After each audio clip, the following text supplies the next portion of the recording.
안녕하십니까. 조선일보 경제부의 박사기자 방현철입니다. 이 시간은 받으면 많이 버는 방현철 박사의 머니머니 시간입니다. 오늘도 베스트 애널리스트 한 분 모셨습니다. 최강식 다월투자증권 애널리스트 나오셨습니다. 안녕하세요. 네. 안녕하세요. 예. 네. 최강식 애널리스트는 이제 조선일보하고 금융정보업체 FN가이드가 공동으로 주관하는 2022 베스트 애널리스트 평가에서 조선중공업 기계 부문에서 베스트 애널리스트로 선정되셨습니다. 축하드립니다. 감사합니다. 예. 네. 오늘 해볼 얘기는 근데 방산이에요. 네. 예, 방산에 주목하는 이유 이렇게 좀 잡았습니다. 네. 중공업 기계 부문에서 역시 방산도 다루는 거죠? 그러니까? 네, 맞습니다. 예. 최근에 이제 K 방산해가지고 한국 방산업체들이 상당히 좀 뜨거운데 네. 이 부분에 대해서 좀 자세히 좀 알아보도록 하겠습니다. 네. 일단 한국 방산이 이제 2021년부터 순수출 네. 이렇게 됐습니다. 이렇게 한국 방산이 글로벌 시장에서 주목을 받는 이유는 도대체 뭘까? 이게 궁금합니다. 네. 작년에 폴란드에서 13조 엄청난 수주를 했잖아요. 네. 그래서 전쟁 때문이네라고 일면 생각하실 수 있는데 사실 2021년부터 시작된 거예요. 예. 그러니까 전쟁 때문에 네. 주문이 빨라지긴 했지만 그 이전부터 우리 한국이 개발한 무기 체계가 먹히기 시작했다. 이해하시면 됩니다. 하나 에어로스페이스 밑인 하나 디펜스, 예. K9 자주포는 세계 자주포 시장 마켓시어가 50%가 훌쩍 넘어갑니다. 그게 이미 인도에 1조 원 팔렸고 호주에 또 9천억, 또 이집트에도 2조 원 규모가 이미 전쟁 이전에 팔렸었고요. 네. 그다음에 2021년 11월에는 LIG 넥스원, 하나 시스템, 발사대 차량 하나 디펜스 세 개가 같이 만드는 예. 천궁 MSM2거든요. 그러니까 적들이 탄도탄을 쏘면 이렇게 요격하는 또는 저기 전투기 날아가면 맞추는 예. 지대공 요격 미사일은 정말 첨단 무기 체계예요. 정말 네. 어려운 무기 체계고 글로벌 한 4개 국가밖에 안 가지고 있는 기술인데 이런 것들이 UAE에 팔린 겁니다. 그래서 이미 우리가 오래도록 준비한 기술력들이 쌓여서 이게 뿜뿜뿜 어느 정도 세계 시장으로 나가려고 하는 그런 길목이었다라고 이해를 하시면 될 것 같아요. 그러니까 단지 네. 러시아 우크라이나 전쟁 뭐 이런 네. 지정학적 리스크 이거 전에 이미 경쟁력을 네. 전 세계에서 좀 인정받고 있었다. 네. 이렇게 좀 이해를 하면 근데 되겠네요. 조금 길게 얘기 드리면요. 예. 현대중공업 존사가 1974년에 정확하지 않습니다. 해외에서 그 유명한 우리 정 회장님이 네. 거북선 집회해가지고 정주영 회장님. 선박수주하고 존사 짓고 그랬죠. 하고 예. 2000년 전에 세계 1등이 됐잖아요. 우리가 국방과학연구소가 박정희 대통령령으로 1970년에 만들어졌습니다. 네. ADD. ADD. 거기서 수많은 외산 무기 체계를 국산화를 꾹 진행해 왔었어요.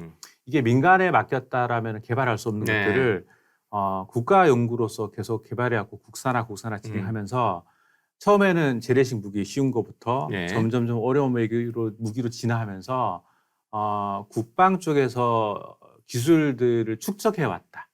그러다가 우리가 수많은 무기를 우리 스스로 만드는데 그런 수많은 무기 체계들 중에서 꽤 잘 만든 것들이 해외에 살짝 팔리다가 한 번 팔리면 괜찮으면 입소문이 나고 프랙티스 사이버도 팔리게 되거든요. 예. 그게 1번이 K9이라고 보시면 돼요. 자주포. 네.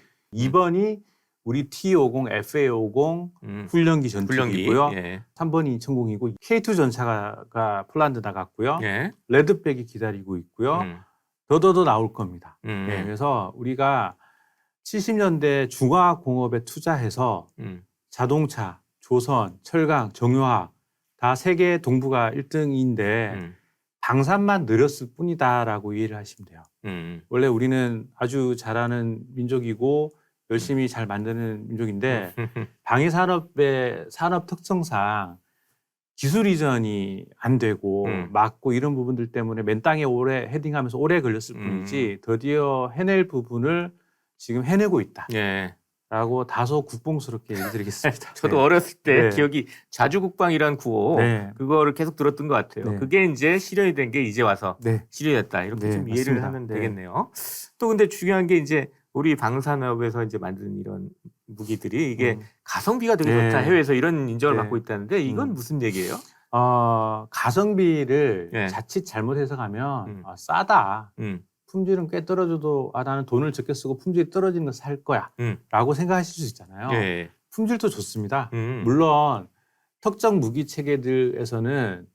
천조국, 미국의 스텔스기, 뭐 미국의 엄청난 레이더들 이런 것들은 아직 우리가 도달하지 못했죠. 네. 근데 뭐 K9도 그렇고 K2도 그렇고 지금 유럽에서 많이 쓰는 뭐 미국에서 많이 쓰는 제품들에 비해서 그렇게 성능이 떨어지지 않고 거의 비슷한데 가격은 무지하게 싼 거예요. 근데 가격이 싼 거는 그들이 너무 비싸게 만드는 것 같아요.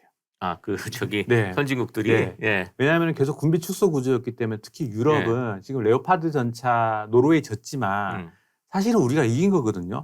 뒷로비로 뺏긴 걸로 알고 있는데 가격이 너무 다른 게 그들은 양산을 많이 안 했어요. 군비 축소 기간에서 공장이 안 돌아가고 있었고 갑자기 생산량을 늘리려고 하면 되게 부담스럽고 비용이 많이 들어갑니다.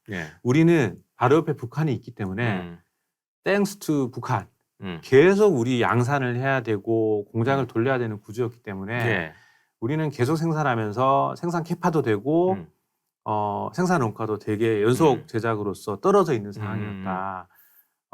지구에 이런 국가가 잘 없는 거죠. 네. 그런 구조 때문에 지금 가격이 낮은 거지. 네.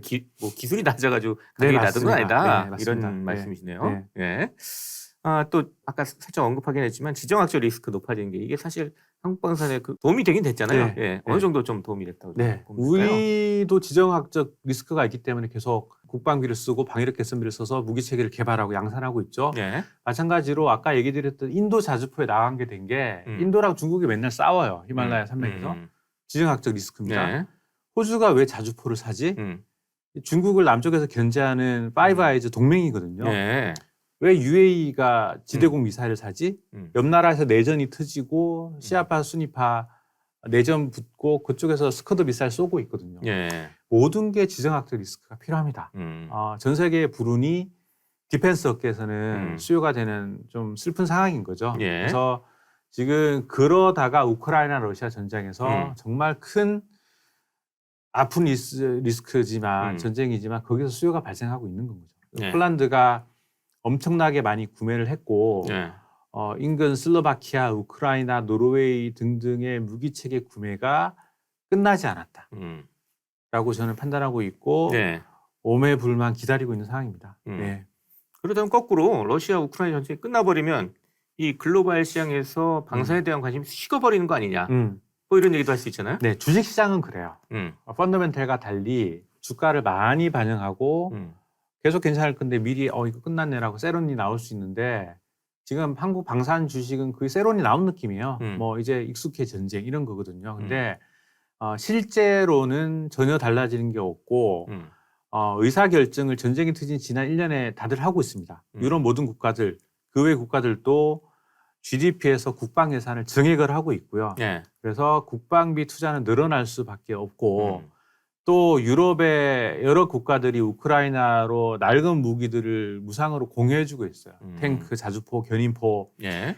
그래서 이 빌려준 줘버린 무기 체계를 다시 채워야 되는 수요는 당연히 발생할 수밖에 없습니다. 예. 전쟁이 끝나도 쇼핑은 계속된다라고 저는 예상을 하고 있고 예. 더구나 여기서 예전에는 그냥 뭐 조금 살 때는 유럽의 방산업체들 그걸 구매를 했겠죠. 근데 우리가 폴란드 등을 통해서 유럽에 들어갔어요. 이제는 얘네들의 쇼핑 스택지에 K방산도 들어가 있는 건 거죠. 그래서 폴란드라고 하는 아주 충격적인 수주 사건이 발생했지만 네. 그에 못지않는 수주 이벤트들이 꾸준히 중장기적으로 발생할 거다라고 예상을 하는데 네. 단 주식 투자자분들은 여러 수주설들에 대해서 하나도 믿지 마시기 바랍니다. 언제 나올지를 모르고 우리가 알 수가 없습니다. 다 비밀 사업들이기 때문에. 이게 네. 예, 국가 간의 무기 이렇게 네. 거래하는 거는 네. 일반인들이 알 수도 없고 사실 전문가들도 알기 어렵잖아요. 네. 예. 저희도 알면 안 되고 알아도 얘기할 수 없고 네. 그러면 안 됩니다. 그래서 그냥 실적이 좋아지는 걸 바라보고 투자를 하시고 결과 나온 것만 딱 네. 보고 투자해야 된다니까. 그리고 수주가 느닷없이 들어올 때는 선물을 빨리 받았다. 그렇게 이해하시는 투자로 접근하시는 게 맞는 것 같습니다. 네. 근데 이 방산 수출 계약이라는 게 뭐 아까 폴란드도 얘기하셨지만 장기 계약이라서 당장 무슨 도움이 되는 건 아니다. 실적에 뭐 이런 말도 있어요. 왜냐하면 제가 이 한화 분들 만나봤더니 뭐 그런 식으로 말씀을 하시더라고요. 근데 이거 어떻게 봐야 돼요? 약간 뭐 겸손 뜨시는 것도 있는 것 같은데 왜냐하면 우리 K2 전차와 K9 자주포는 현대 로템과 하나 에어로는 작년 4분기 실적부터 이미 이게 나오기 시작했어요. 네. 실적이 되게 잘 나왔습니다. 근데 하나 로템 같은 경우는 시장에서 너무 좋을 걸로 기대했는데 그거보다 못 나온 거고요. 하나 에어로는 시장이 기대한 것만큼 잘 나왔어요. 시작된 겁니다. 그리고 얘네들이 1차 실행 계약, 1차 국내 양산분만 해도 2025년, 6년까지 계속 늘어나거든요. 우리 2차 전지 저는 디테일하게는 모르지만 네. 2025년, 6년 땡겨오고 있어요. 정설 사이클이 있고 팔릴 게 뻔히 보이니까. 네. 우리도 마찬가지로 2025년을 땡겨와서 실적과 EPS를 가지고 막 얘기를 해도 됩니다. 저도 일부 그렇게 하고 있고요. 그래서 2025년은 2022년보다 올해보다 훨씬 실적이 좋을 거고 그 레벨을 향해서 주가가 천천히 완만하게 간다로 네. 이해를 하시면 될 것 같아요. 근데 2차 실행 계약도 남아 있고요.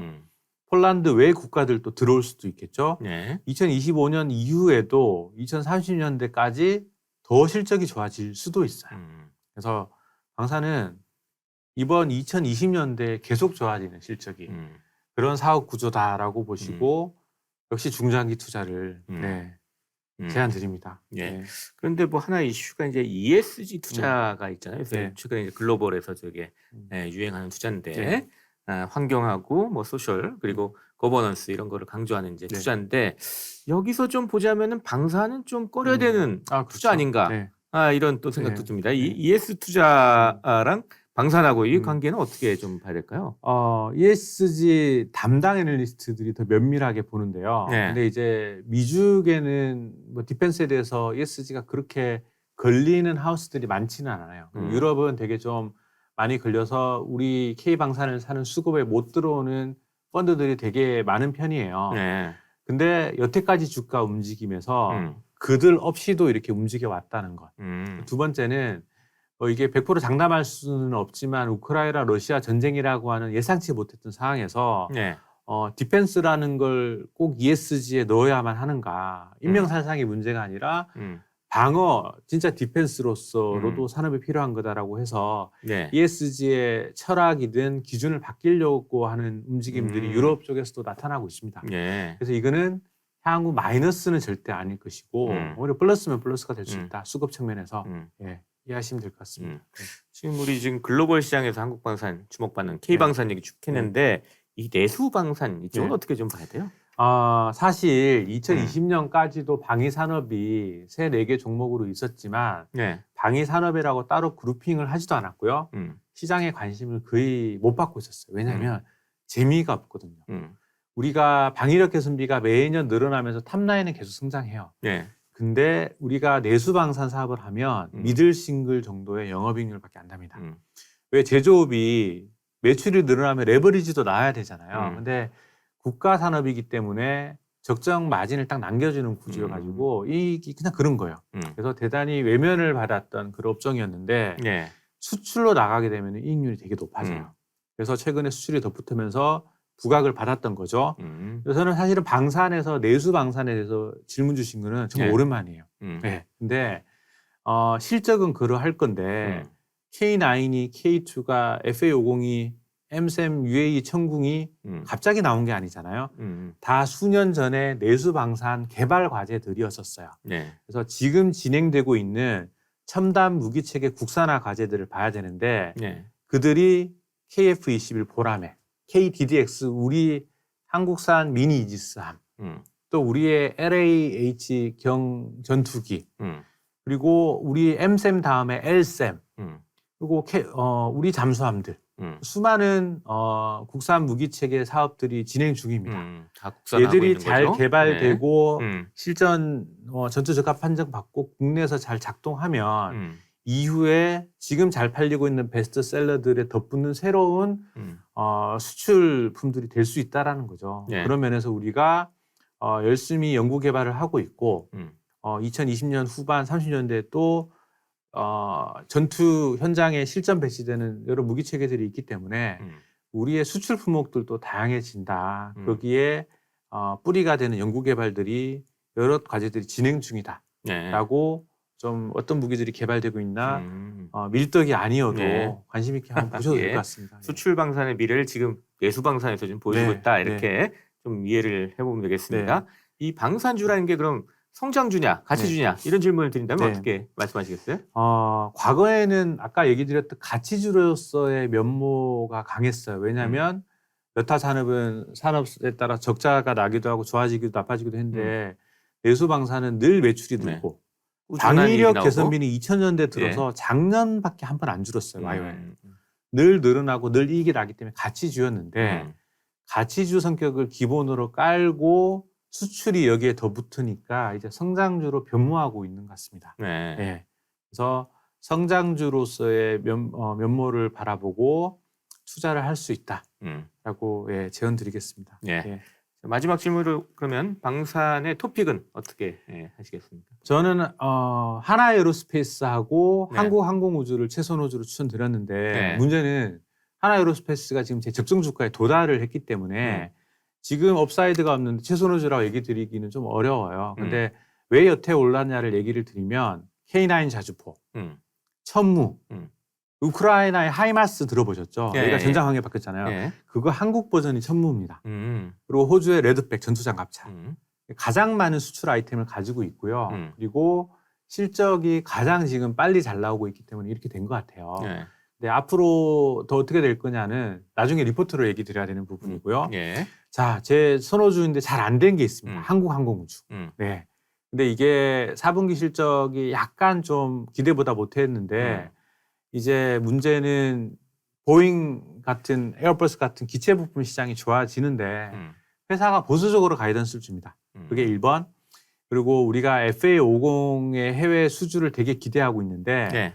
이게 생각보다 자꾸 밀리고 느려지고 있어요. 근데 뭐 늘 벌어지는 일인데 작년 얼마 전에 말레이시아 1.2조 원도 수주했고 후속으로 슬로바키아, 이집트 등등 여러 수주들을 가지고 있고요. 예. 그리고 미국의 훈련기 사업도 기다리고 있어서 포텐이 가장 큰 거는 한국항공우주다. 네. 저는 하나에어로 한국항공우주가 공식 선호주다. 근데 LIG도 내년에 또 좋아질 거고요. 노템도 좋아질. 근데 문제는 다 좋아지네. 수출 모멘텀이 예. 어느 회사에게 먼저 어떻게 벌어질지를 전혀 모릅니다. 상황에 따라서 뉴스를 확인하고 또 대응해야 되는 부분도 분명히 있습니다. 모두가 다 좋습니다. 예, 알겠습니다. 자, 이렇게 해서 오늘은 최강식 다올투자증권 애널리스트 모시고 방산에 주목해야 하는 이유에 대해서 얘기를 해봤습니다. 마지막으로 저희 시청자 구독자 여러분께 짧게 마무리 인사 부탁드리겠습니다. 네, K방산의 변화는 처음에 얘기 드렸듯 50년을 기다렸던 거거든요. 그래서 수출 산업이 되고 있습니다. 그래서 많은 관심을 가지되 이건 빈익 사업들이어서 비밀이 많은 부분, 불편한 부분은 좀 감수하고 투자하셔야 됩니다. 예. 아무튼 우리 무기 체계가 인명을 살상하는 게 아니라 평화를 지키는 그런 디펜스 산업으로서 전 세계에 퍼져나가기를 저도 기대하고 응원하도록 하겠습니다. 네, 감사합니다.